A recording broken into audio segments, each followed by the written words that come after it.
So friend, class 10th the 100 SS part 2 हम आपके लेके आए हैं। फर्स्ट पार्ट आप प्लीज़ देख लीजिएगा, वीडियो ऑलरेडी अपलोडेड है। ओके। जब कक्षा के विद्यार्थी कमरे में घूम रही थी तभी प्रधानाचार्य के कार्यालय में मॉनिटर मिस मेसन के लिए एक पत्र लेकर आया।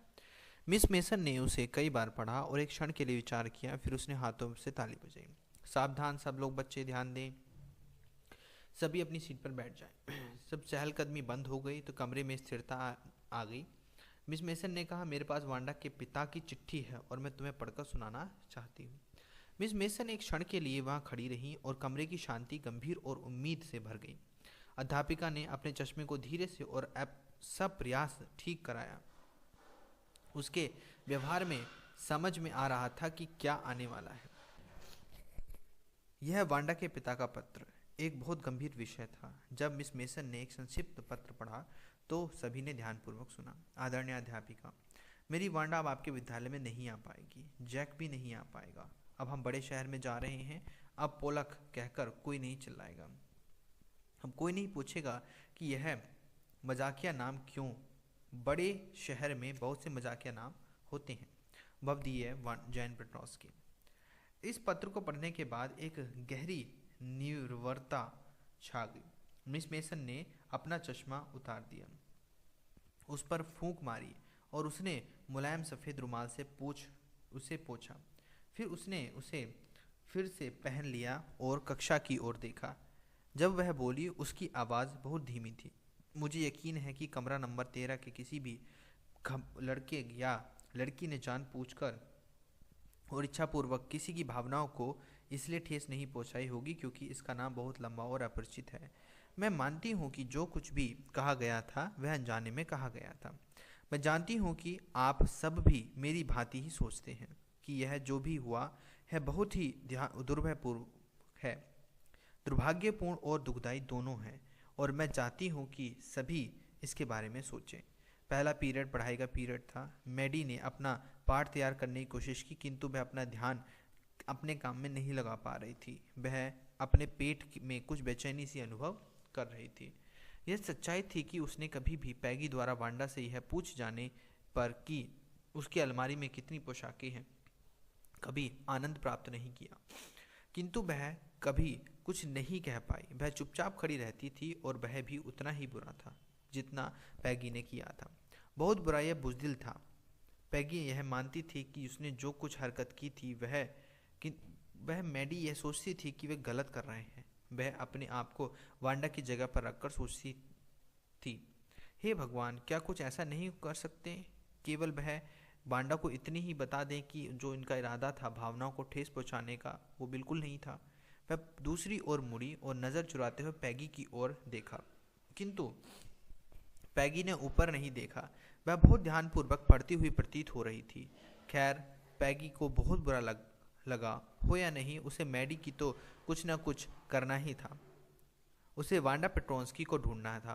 हो सकता है कि वह अभी तक वहाँ से दूर न गई हो सकता है कि पैगी उसके साथ हाइट्स पर चढ़े और वह वांडा को बता पाए कि उसकी प्रतियोगिता जीत ली है, कि वे सोचते हैं कि वह होशियार थी और 100 पोशाकें बहुत खूबसूरत थीं। जब दोपहर में स्कूल समाप्त हुआ, पैगी ने लापरवाही जताते हुए कहा, हे चलो चलते हैं, देखते हैं कि लड़की कस्बा छोड़कर चली गई है या नहीं। अर्थात पैगी का भी वही विचार था। मैडी खुश हो गई। पैगी बिल्कुल ठीक है।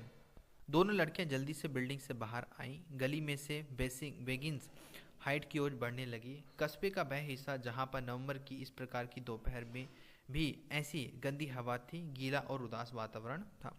चलो, आखिरकार पैगी ने रूखे स्वभाव में कहा। मैंने उसे कभी विदेश कहकर नहीं पुकारा, कभी उसके नाम का मजाक नहीं उड़ाया था। मैंने कभी नहीं सोचा था कि उसमें इतनी समझ थी जानने की कि हम उसका मजाक बना रहे हैं। मुझे लगा कि वह बहुत ही ज़्यादा बुद्धू थी, और देखो वह कितनी अच्छी चित्रकारी कर सकती है।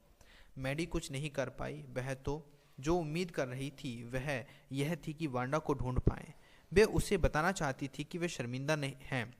उन्होंने उसे तंग किया। संपूर्ण स्कूल में उसको बहुत बढ़िया मानता था और कृपा वह वहाँ से न जाए। सभी के साथ उसका अच्छा व्यवहार करेंगे और पैगी उससे लड़ेंगे या अच्छा व्यवहार कोई नहीं करेगा।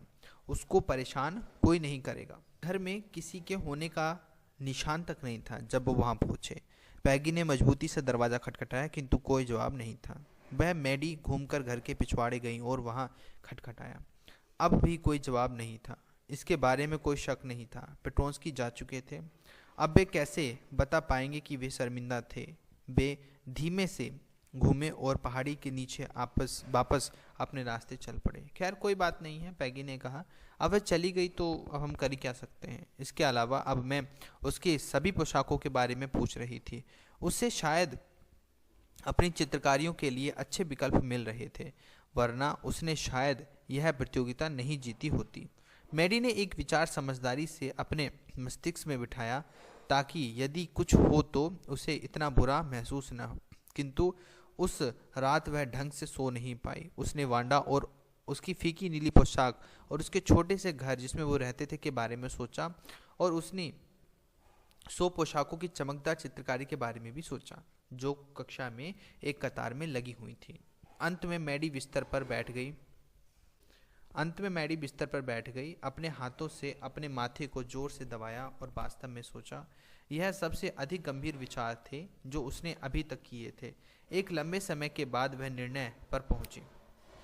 अब वह कभी भी एक और खड़ी नहीं रहेगी और कुछ नहीं करेगी। यदि वह अब किसी को तंग करते हुए पाएगी, चाहे उसका चेहरा हास्यास्पद हो या उनका अजीबोगरीब नाम हो, तो वह बोल ही देगी, उसका विरोध करेगी। यहाँ तक कि यदि उसके कारण उसे पैगी की दोस्ती भी छोड़नी पड़े। उसके पास वांडा से सब कुछ ठीक ठाक करने का कोई रास्ता था ही नहीं, किंतु अब आगे से वह कभी भी किसी को इतना प्रसन्न नहीं करेगी। शनिवार को मैडी ने दोपहर पैगी के साथ गुजारी। वे वांडा पेट्रोन्स्की को पत्र लिख रही थी। वह केवल एक मित्रता वाला पत्र था जो कि प्रतियोगिता के बारे में था, और यह बताता था कि वांडा उस प्रतियोगिता को जीत गई। उन्होंने उसे बताया कि उसकी चित्रकारियाँ बहुत सुंदर थीं, और उन्होंने उससे पूछा कि क्या उसे वह जगह पसंद आई है जहाँ पर वह रह रही है। क्या उसे अपनी नई अध्यापिका पसंद है। उनका मतलब यही था कि मैं माफ़ी मांगना चाहती थी, किंतु वह पत्र केवल एक मित्रता भरा पत्र बनकर ही समाप्त हो गया। इस प्रकार का जो कि उन्होंने अपने किसी अच्छे मित्र को लिखा हो। उन्होंने उसे स्नेह के साथ अपने अनेक अजनबियों के एक्सेस के हस्ताक्षर किए। उन्होंने वह पत्र बोगिंग्स हाइट्स पर पोस्ट कर दिया। उसके लिफाफे पर कृपा आगे भेजें लिख दिया गया। दिन गुजर गए और कोई जवाब नहीं आया, किंतु वह पत्र भी वापस नहीं आया। इसका मतलब शायद वांडा को वह प्राप्त हो गया होगा। शायद वह गुस्से में हो और इतना बुरा लगा हो कि वह कभी भी जवाब नहीं देगी। तुम इस पर आरोप नहीं लगा सकते। सप्ताहों का सप्ताह गुजरते गए और अभी भी वांडा का कोई जवाब नहीं आया था। पैगी अब सारा मामला भूलने लगी थी और मैडी अपने आप से वांडा के ऊपर भाषण देकर सोने लगी। उन भाषणों में वह वांडा को लड़कियों की बहुत बड़ी बड़ी भीड़ की छेड़खानी से बचाती रही होगी। तुम्हारी पास कितनी पोशाकें हैं। और ऐसे जवाब देने से पहले अपने होठ नज़दीक लाकर दबाकर वांडा बोलने को तैयार होती थी। मैडी चिल्ला उठी, रुको रुको। फिर हर कोई उतना ही शर्मिंदा होता जितना वह खुद हुआ करती थी। अब क्रिसमस का समय था और सारे मैदान में बर्फ थी। क्रिसमस की घंटियां और एक छोटे से पेड़ से कक्षा सजी हुई थी।